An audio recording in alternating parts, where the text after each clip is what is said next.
Sim, reserva de emergência é aquele dinheiro que você guarda, que tem que ter alta liquidez, ou seja, tem que ser facilmente transmutado em dinheiro vivo, né? Então, liquidez é isso, para você ter uma dimensão mais fácil. Imagina você pegar um copo de água e um copo com mel, e se você vira os dois, a água cai mais rápido que o mel, a água é mais líquida, né? Então, colocando em linguagem simples, já que a gente está falando disso, né, de como tornar acessível, nós falamos, pô, a água ela é mais líquida. Por quê? Porque ela vem primeiro, né, ela cai primeiro, cai antes do que o mel. Então, aquilo que é mais líquido é aquilo que vem mais rápido para você, vem mais rápido em dinheiro para você. Se você tem um imóvel, por exemplo, e você precisa vender esse imóvel, às vezes você vai levar meses para vender esse imóvel. Né? Ao passo que se você tem ali um dinheiro parado, ainda que seja numa conta corrente, pô, o que, que é mais rápido? É você pegar o dinheiro da conta corrente. Então, aquele recurso ali ele é mais líquido. Então, você precisa ter uma reserva de emergência que possua esse aspecto, né? Possua a liquidez. É algo que, se você precisar, né, do dinheiro no momento, você vai ter. E por quê? Porque, como o nome diz, é para sanar emergências. Então, até casos práticos.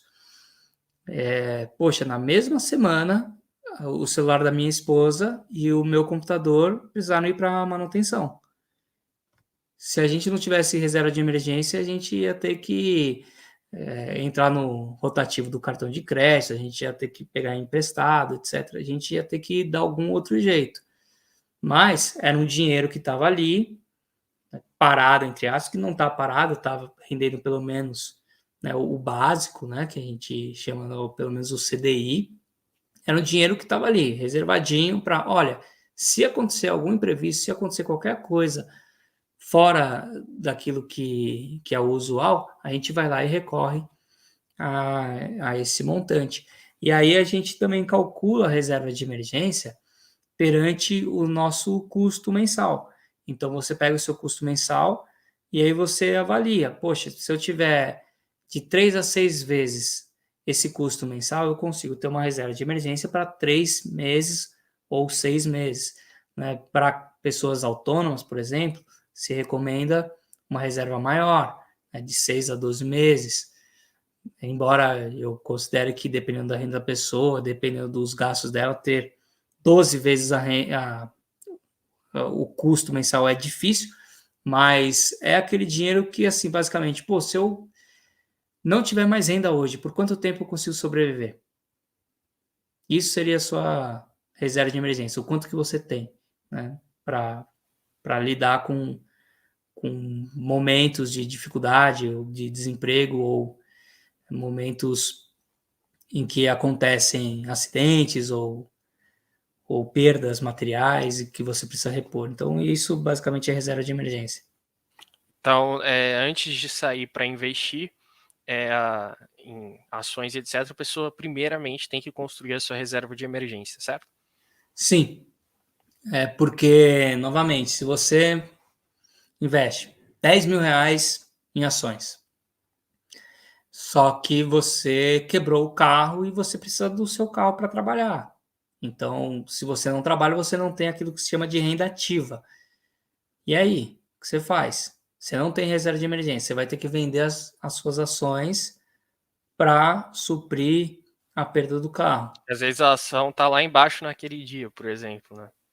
Aí você tem que se ver numa situação de ser forçado a vender em um momento que não é o mais oportuno para suprir uma defasagem que apareceu. Então, se você tem a reserva de emergência, ela serve inclusive para blindar a continuidade dos seus investimentos. E aliado à reserva de emergência, nós temos também alguns outros mecanismos de segurança, como, por exemplo, que infelizmente é muito mal visto, porque eu acredito que existe uma dificuldade muito grande em apresentar o produto, que é a questão de seguros, seguro acidente, seguro de vida e assim por diante. Tem um cliente meu que é autônomo, ele se acidentou, perdeu força de trabalho, ele quebrou o braço, então ele ficou parado e, sendo autônomo, ele precisava fazer a renda dele. E aí, bom, o que ele fez? Ele tinha uma reserva de emergência que eu tinha preparado para ele, e além disso, ele acionou o seguro acidente que eu tinha apresentado para ele. E aí ele pegou esse seguro acidente e agora esse seguro vai ser útil para que ele possa se refazer, para que ele possa ter recursos para se recolocar no mercado e assim por diante. Então você vê, né, são mecanismos de segurança. A reserva de emergência é isso, é mecanismo de segurança. E quando a gente fala em segurança, bom, segurança nunca é demais, principalmente se você vai pensar em utilizar parte dos seus recursos para investir. É uma forma até de você também minimizar riscos. Então, a reserva de emergência é indispensável, não é uma questão opcional. Você tem que ter reserva de emergência, é mandatório. Se você não tiver, você vai sofrer lá na frente, de algum modo.